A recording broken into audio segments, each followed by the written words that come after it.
Guys, bale businessman muna tayo ngayon. Kailangan natin munang kumita ng pera. Graham po kayo dyan. Wala pala akong poster dito kaya akala nila di ko binibenta tong Graham Balls. Guys, may mga tayong Graham balls natin dito. Sa Benguet, Pampanga po pala ako nakapwesto dyan. Dito po may bumili na pero nag-iisip pa rin ako ng paraan kung paano mabibenta to lahat. Wala akong order doon sa pwesto natin guys. Kaya nag-chat ako sa mga ibang kakilala natin.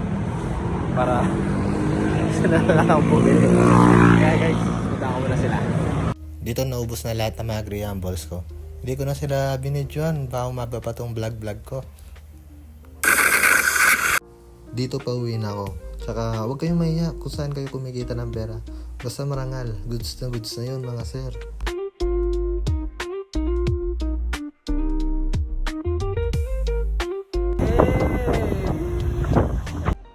Mga sir, naubos ko yung mga Graham balls natin. Thank you sa mga kaibigan na nag-order. God bless po.